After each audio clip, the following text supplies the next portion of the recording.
Namaste, people. Welcome to Get Set Green Season 3, the podcast where purpose meets planet.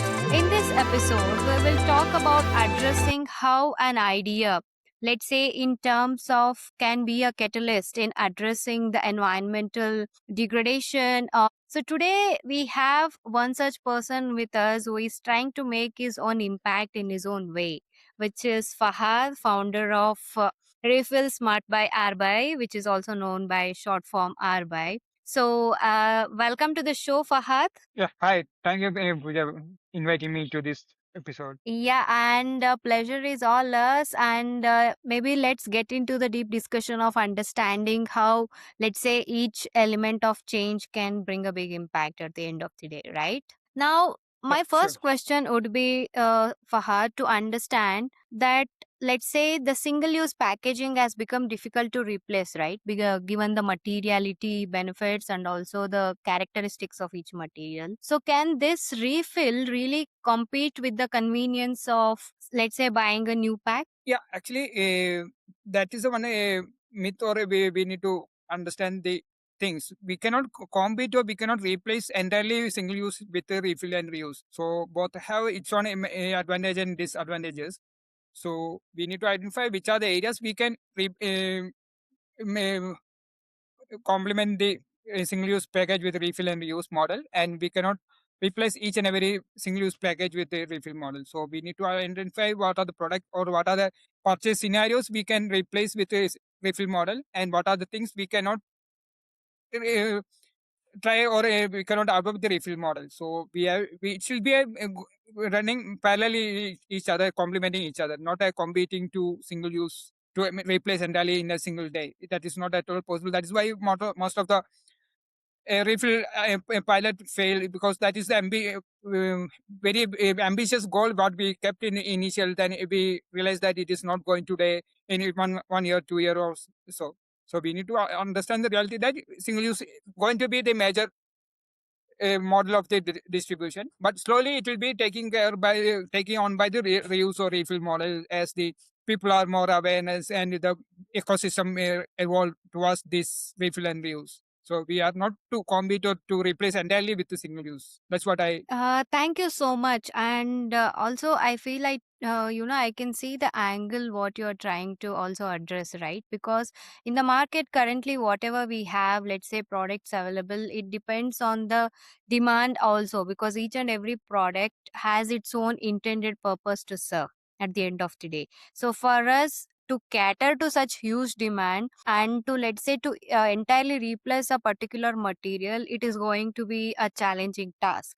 But there can be a, let's say, a middle space where we can try and manage to better use the products which are already available, and in a much more efficient way to address the problem what we have currently. So how does technology make the refill experience easier and more scalable for consumers? Yeah, actually, that is where technology can bring to make it easier and convenient and moreover reliability. Because one of the main challenge for the refill model is reliability between the service provider and the consumer.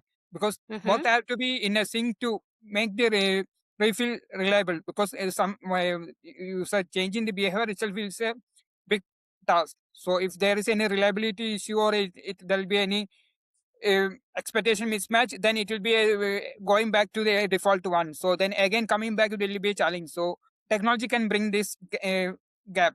That's why we have the automated machine, so that there will be no much dependency between the service provider and the consumer. Consumer have enough freedom to choose what quantity, what time they want to buy, and what uh, how frequently they want to buy. So they have the full freedom. So technology can bring that much freedom and convenience for the consumer, Yeah.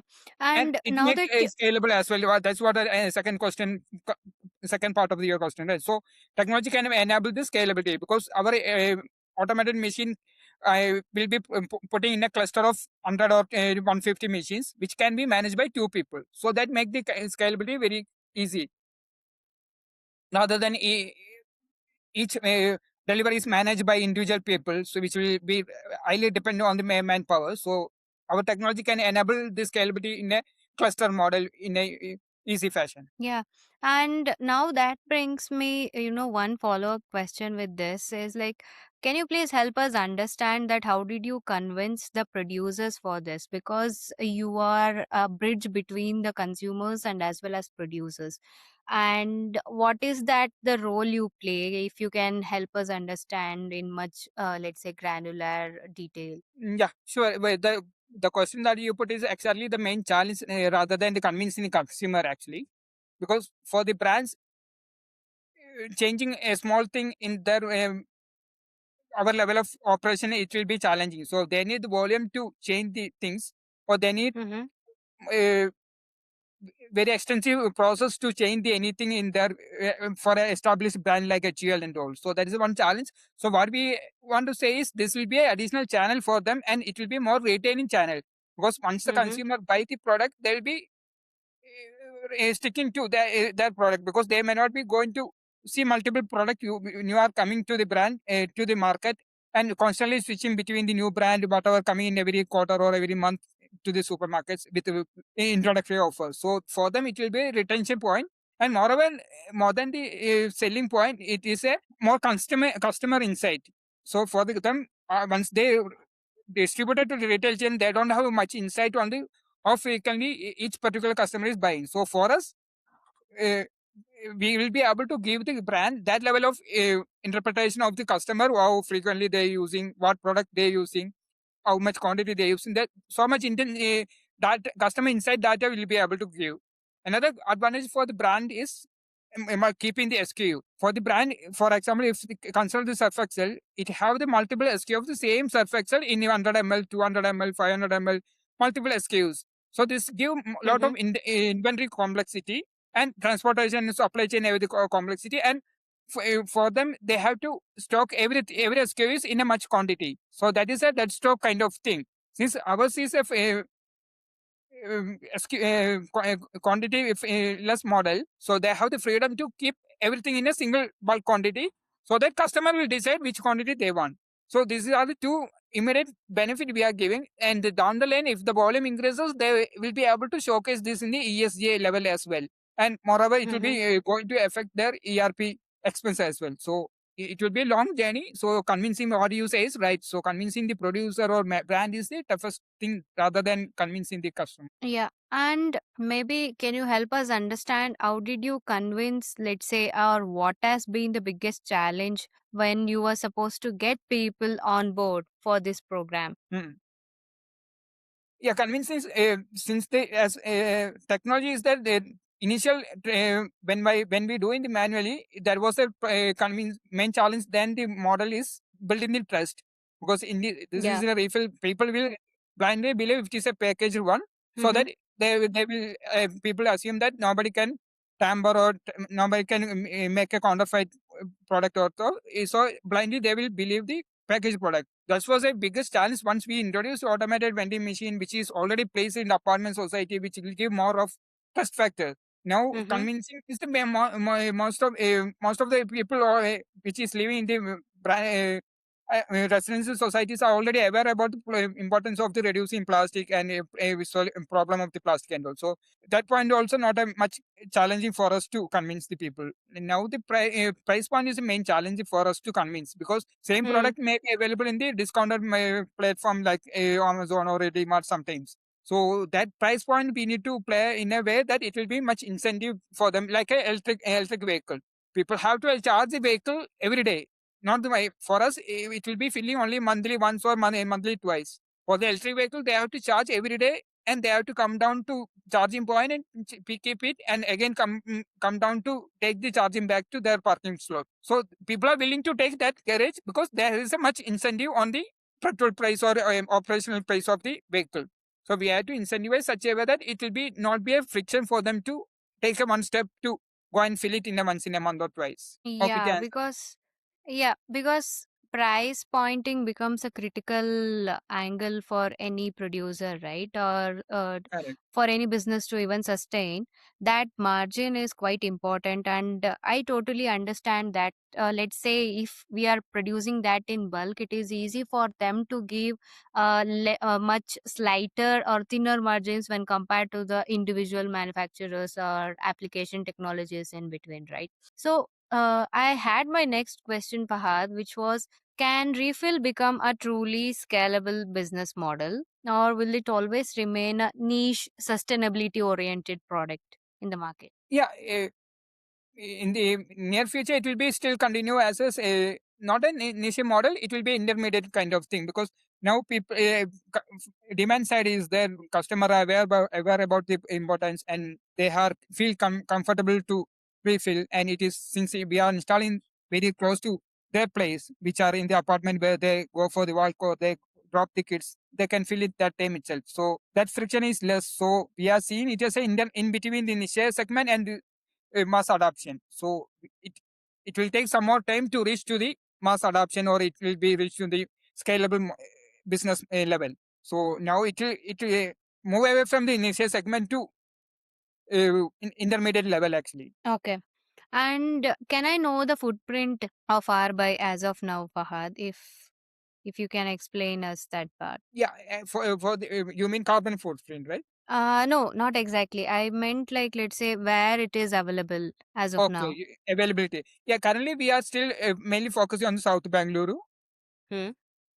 So still we are building one cluster within the South Bangalore. So once we have optimized this cluster, then we will be able to easily replicate into the other clusters like that. So currently it will be Okay. available in South Bangalore only. Okay. So do you have any plans to scale this to other metro cities here in India? Yeah, definitely right. So as I mentioned, once we have proven this one cluster economically viable and uh, optimized SOP in place, it will be moving to other cities as soon. And what is the support which you have gotten from the local bodies for this execution part? Yeah, local body, you mean government part, right? Yes, yes. Yeah, government are very encouraging and supporting, but still we have long way to go. So since we are not uh, placing this in the public spaces, government have less uh, uh, involvement in our current model. So soon we will be implemented in the public spaces. That time government Mm-hmm. support is more needed. So currently we are putting this in the inside the apartment society, where the apartment society members will take the decision and will support. So Okay. from the As government of local now, board, hmm. Yeah, please we continue. may not be taken that much support, but wherever we go and we talk to government body, as a pilot, we have done one in the JP Nagar, which is in the public space, which is BBMP uh, space. So we get in that much support from the government as well. So government is very uh, futuristic on this model as well. So we hope you know, in the last year we got the Blue Green Award from the Deputy CM as part of this initiative. So government support Which is is very much great, there. and congratulations for that. Yeah, thank you. Yeah. And do you also see, let's say, when it comes to the behavioral change? Because as of now, the customers who are very much well acquainted with buying this from the e-websites, e-commerce places, or let's say the big conglomerates, like whether it may be DMart or someone else as such. So, when it comes to this behavioral change, what is the most observable trait that you have seen? Is it that people who are willing or more interested, or even, let's say, keen in sustainability scenarios, or do you approach? I wanted to know that how do you build that aspect in the business model? Do you also approach and go to people, or do you directly approach people who are quite interested in this space? This is what I would like to know. Yeah, we cannot scale, or we cannot get into the volume once we only focus on the people who are very keen on the sustainability, because we cannot Okay. uh, build a business over the uh, looking only on the sustainability, because there was a quote like that, instead of a couple of people doing perfectly sustainability, there will be should be millions of people doing imperfectly. So we may not be looking only on the people who are very keen to that one. So we will be looking on the people who are educated and much aware that these are the problem and it will be going to affect our future children. So that way Mm-hmm. we seen this as a more than the sustainability or sustainability lifestyle. So we have to see that as a future problem that everyone has to take their own action or conscious decision to bring down that problem to the controllable level. Okay. And since you mentioned about carbon footprint earlier, Fahad, like,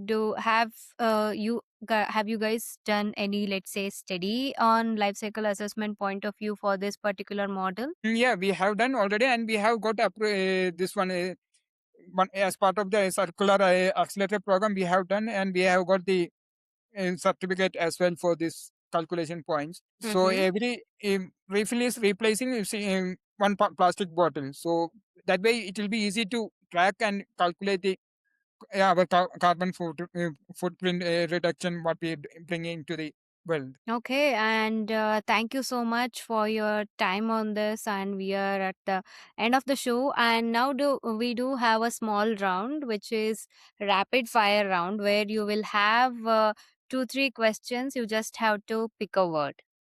Yeah, sure. Uh, let's say, what is a better option according to you, refill or single packaging ones? That I know, I definitely think I already know the answer. definitely refill only, right? Yeah. And what does sustainability mean to you? Sustainably mean to me is using the things consciously that there are more owners of the resources of the planet so that it should be available for the generations to come. So we have to be conscious Yeah. in every choice and decisions. Yeah.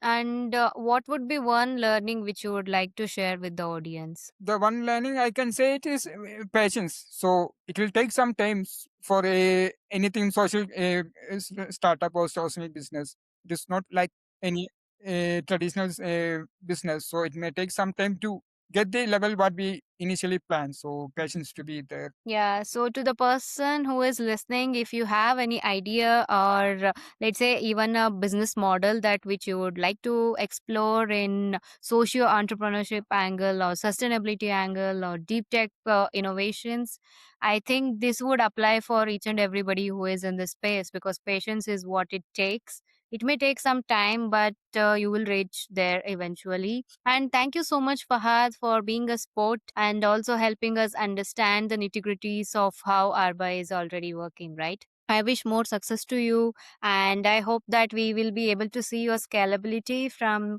let's say, South Bangalore to beyond South, and maybe crossing North as well, and much more cities to go, one city at a time. Yeah, And sure. we are at the end of this episode. If you liked it, please do share with somebody for whom it might be useful. And also let us know if you have any suggestions for such sustainability founders or policymakers, and as well as if there are any everyday change makers whom you already know. Please share it with them, or you can share your suggestions as well. So until then, next time, let's get set to